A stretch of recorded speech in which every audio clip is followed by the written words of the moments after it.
Lugares totalmente inóspitos, cenários totalmente dignos de terror, lugares que um dia foram prósperos, movimentados, atraentes, alguns onde as pessoas buscavam diversão, procuravam se descontrair, outros simplesmente lugares por onde o vai e vem de pessoas contínuo existia, o trabalho e coisas do cotidiano. Um desastre químico, um erro causado pela falha humana que mudou drasticamente o destino numa cidade inteira, um marco na história da Revolução Industrial e ainda uma chama eterna que queima no subsolo e uma história que inspirou Silent Hill.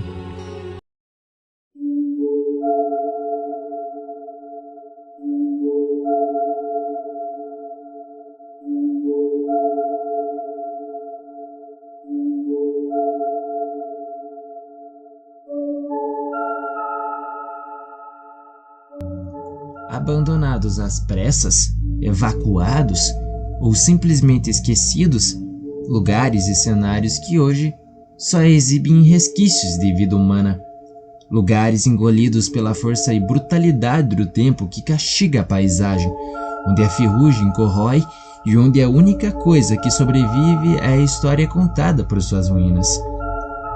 A sensação que temos ao ver um velho parque de diversões que nunca sequer foi inaugurado, abandonado às traças, é uma sensação perturbadora. Anton Petros, fotojornalista ouvido por um jornal, descreveu a experiência de caminhar por Pripyat como um espetáculo estranho. Para ele, é como se a humanidade tivesse desaparecido, deixando para trás vestígios de sua presença.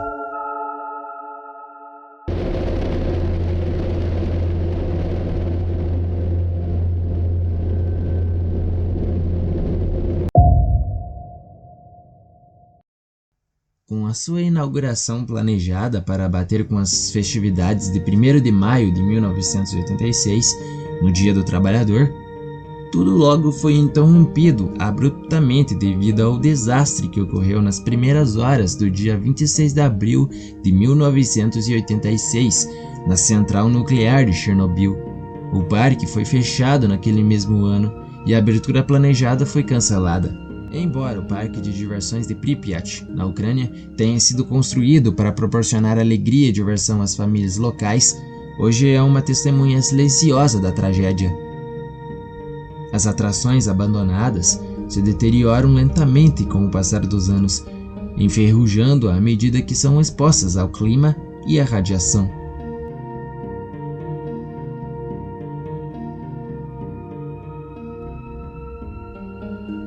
Representado em jogos como Call of Duty 4, Modern Warfare e até referenciado em programas de TV, reforçando a imagem do parque como um ícone pós-apocalíptico, um lugar que congelou no tempo no dia do desastre, enquanto o resto do mundo continuou a girar.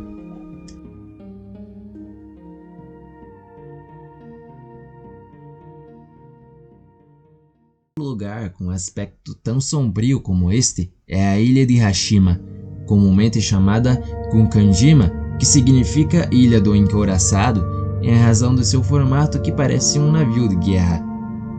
Distante aproximadamente 15 km da cidade de Nagasaki, a ilha por muito tempo acomodava os trabalhadores de uma antiga mina de carvão, na época administrada pela Mitsubishi, uma era muito próspera, mas também muito sombria.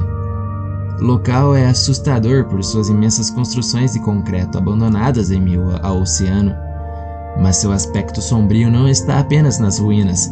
De acordo com algumas fontes, a extração de carvão na época utilizava de mão de obra escrava chinesa e coreana.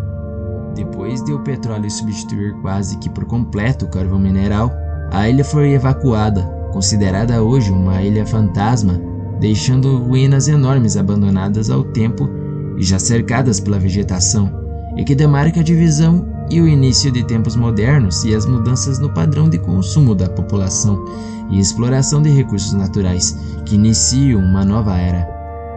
O cenário é tão impressionante que, em 2012, foi utilizado como cenário em algumas cenas do famoso filme 007, Operação Skyfall. A ilha de Hashima pode ser explorada por meio do Maps no Google, já que o Street View está disponível com uma visão panorâmica dos escombros e de suas construções, hoje inóspitas. Se quiser visitar pessoalmente, terá que entrar em uma excursão e também fazer um exame de saúde para talvez ser aprovado pelo governo local para a visita.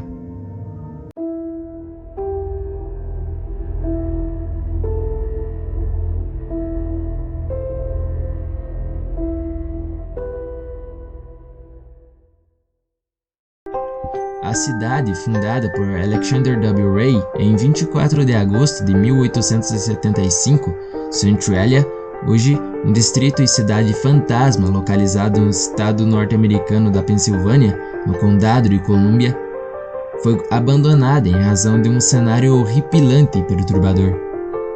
Não se deixe enganar pela sua pequena extensão, pois a sua história é muito mais sombria do que parece. Cenário que inspirou até mesmo a história da cidade de Silent Hill no filme terror em Silent Hill, que é inspirado em um dos games mais sombrios da lista de jogos de terror. O abandono do local ocorreu em razão de um incidente iniciado na mina de carvão a céu aberto em 1962. Um incêndio que se espalhou nos túneis subterrâneos da mineradora e que, por conta dos materiais altamente inflamáveis, deu início a um incêndio que já perdura mais de 60 anos. De acordo com os cientistas, o fogo pode continuar por mais de 2 séculos, já que a grande quantidade de carvão e a complexidade de túneis onde as chamas se encontram tornam quase impossíveis de impedir. O fogo eterno já estaria abrangendo boa parte da região no subterrâneo e a cidade ainda continua levantando vapores constantes que saem de entre as fendas abertas, o que transforma o ambiente em um perfeito cenário de terror.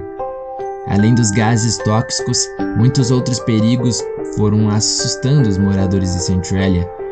Em um posto de gasolina ali presente, descobriu-se que a temperatura do tanque subterrâneo estava marcando mais de 75 graus Celsius. Um garoto chamado Todd Dombosk, salvo do inferno, quase foi engolido por uma cratera que se abriu debaixo de seus pés e foi salvo por um primo nos últimos momentos. O fogo, que iniciou de maneira praticamente inofensiva, que tinha o objetivo de queimar o lixo acumulado perto de um cemitério que receberia na época, maio de 1962, visitantes para a celebração do Memorial Day, feriado pelos mortos em guerra nos Estados Unidos. Esse fogo foi se alastrando cada vez mais e, por causa da grande burocracia e questões políticas, nada foi feito de maneira a interromper as chamas de imediato, até se alastrar de maneira totalmente incontrolável. Chamas essas que se perpetuam até hoje no chamado por alguns de fogo do inferno. O cenário possui livros a respeito do ocorrido, como o escrito por David Deckott, intitulado Fire Underground. Possui críticas diretas ao trabalho mal feito de impedir o fogo que se alastrava no subsolo. Hoje, o que sobrou do local são poucas casas e a antiga igreja que sobrevivia mais de 50 anos acima do fogo eterno, que queima no subsolo. Até hoje, pode-se ouvir o seu sino que toca e completa o ambiente aterrorizador do local.